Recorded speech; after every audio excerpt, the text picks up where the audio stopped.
Hello everyone, welcome to Retropunk Gaming, and I am here with Ant, and we're going to be doing some of the TACO missions for PSO2. The first one being Naberius 1, and basically Ant's going to give you a good guide on how to go through. We've got 3 views on here of what we're doing, and so hopefully you should be able to follow through with us and do the mission. So Ant will be explaining what we're doing today.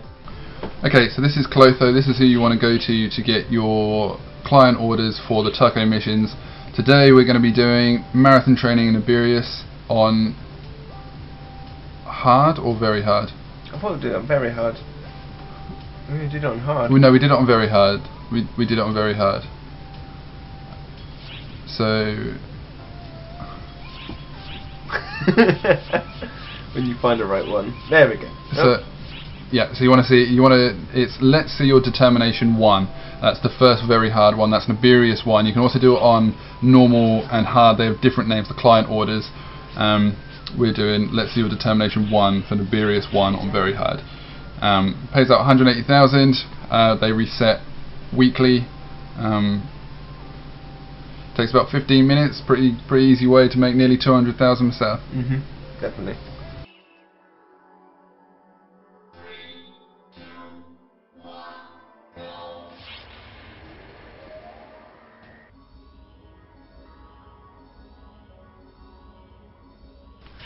Okay, so when you drop into the mission, you're going to want to run straight towards this moundy looking structure in the middle.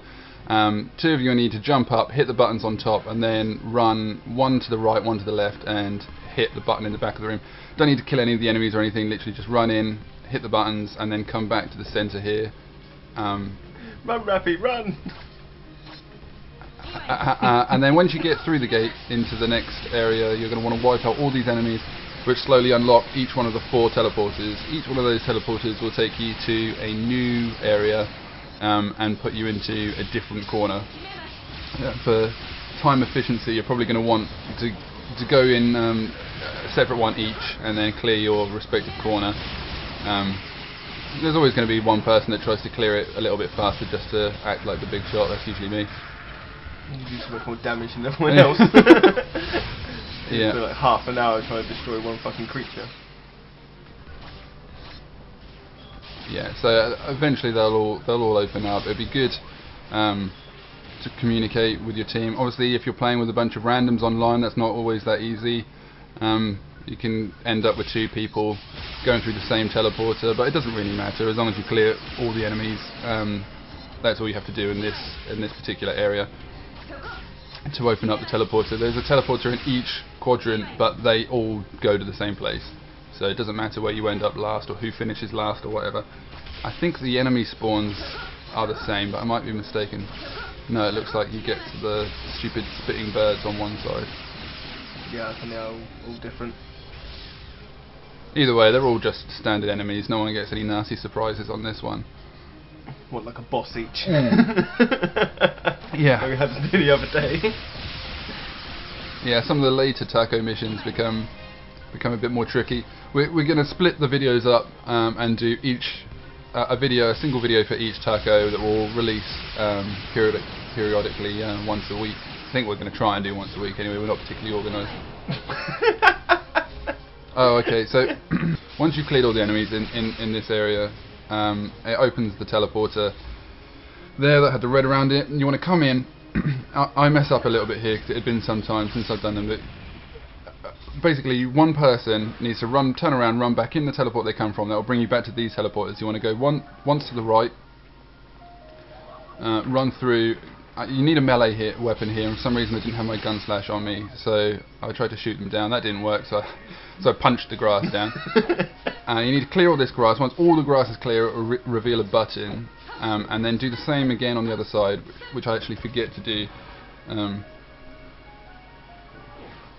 Okay, so you want to spin round, go back in again, and then take the one on the left this time. That'll take you to a similar area. You want to run over to the long grass as before, punch it out. Or use a weapon. Or use if you take one with you. I mean, every class can use a gun slash, so there's no real reason not to have a melee weapon with you. run back in, and then what that does is, as you can see on Pete's screen here, there's 3 barriers here. There's a red one in the middle. That goes down if you wipe out all the enemies. And then there's a green and a blue one that's small either side. They're gone now. That's what those 2 buttons do. So you can bypass all those enemies. And if you do it a bit more efficiently than I did here, then you can just run straight through, and by the time you've knocked the brick walls down, you can run straight to the rock there.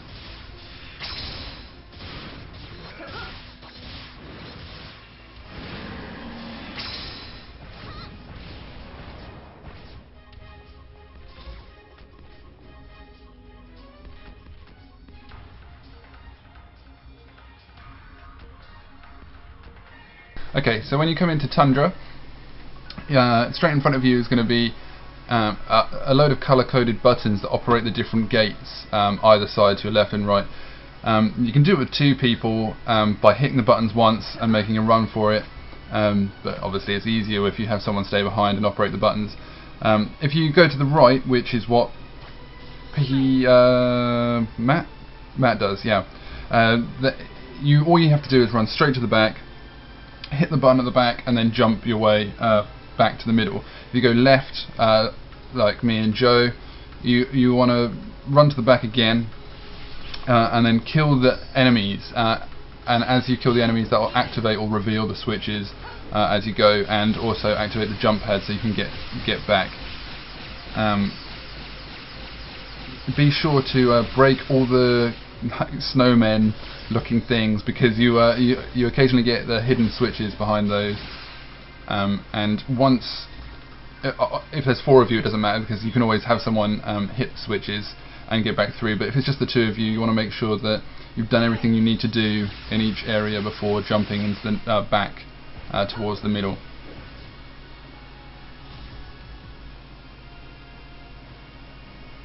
Joe already hit that one.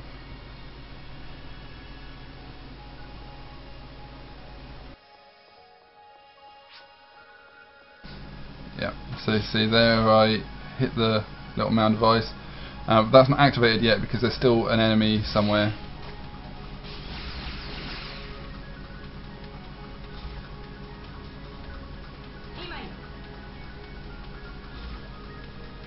Bloop.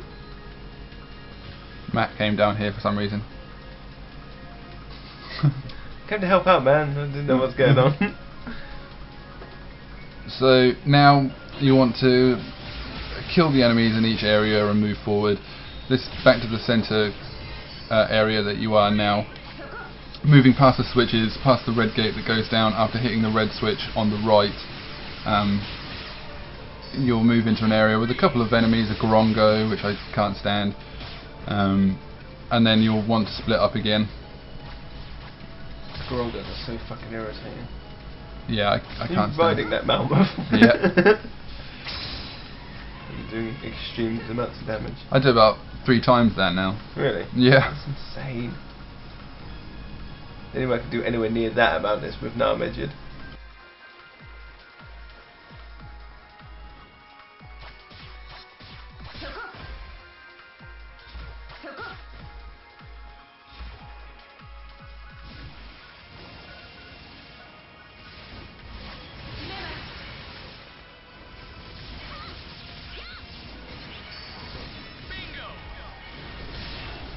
So there is a switch there in that area on the right, but you have to kill some enemies to activate it, and then like a shield thing comes and covers them up.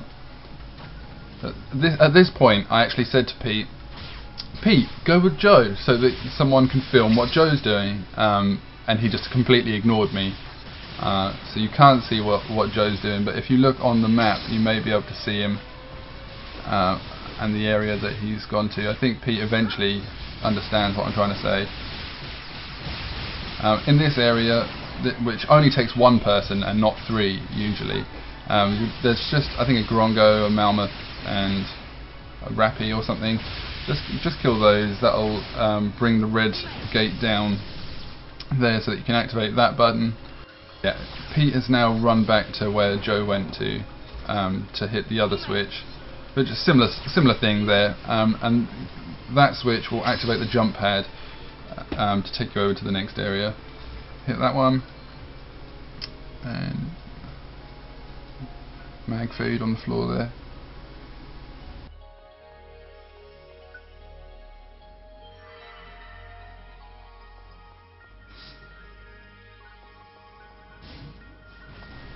And then you can ignore these enemies here, and it's just jump pads the whole way to the last area.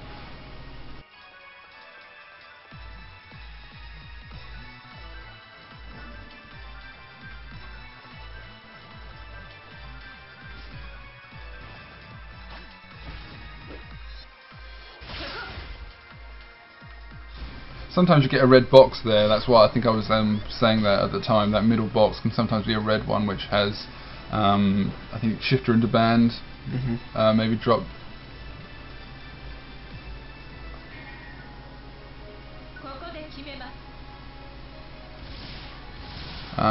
Yep, and then it's just killed the bantha. Pretty straightforward. It's just the one as well. Still probably one of my least favourite enemies in the game. So irritating.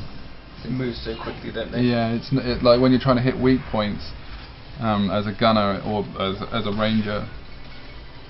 It's frustrating. Like yeah. Just about to land the shot, and then I think I deliberately tried to shoot him up the bum hole there. For some reason that doesn't count as a weak spot on all enemies. Awesome. And that's it. Usually most people will do all their tacos at once, or in case you're confused by what a taco is, it's a time attack cooperative mission. In the quests, I think they're just called time attack missions, but they're commonly known by the entire English community as tacos. Just a funny acronym, I guess. But yeah, once you've done this or however many of the tacos you want to do, run back up to Clotho, which is the main reason that you do them. Talk to him, hand the client order in. What did that give? I think they give about 200,000. I think, or maybe I look now. 180,000 per sale, and some grinders is the reward for that. So you can imagine there's one that you can do a super hard, and you can do that alongside a very hard one. That counts as a very hard one and a super hard one. So with that and all your super hard ones, there's also a new one on Vopar now. You can make quite a bit of money. Some of them are weekly, some of them are daily. We'll go through that. This one on very hard is now weekly, so you can only do your weekly orders, but you can also do it on normal and hard. They give less money, but they're still daily. So if you want to make money, you haven't got premium, and even if you do have premium, it's probably the best way to do it. And on top of that, after we've done our tacos, I think we'll do the other Clotho client orders, which are the extreme quest ones, and you'll get to see us shouting and screaming a lot, probably because there's lots of dying involved. Cool, right, thanks everyone, thanks for watching, and yeah, stay tuned and we'll have some more taco missions for you next time. Thanks, bye!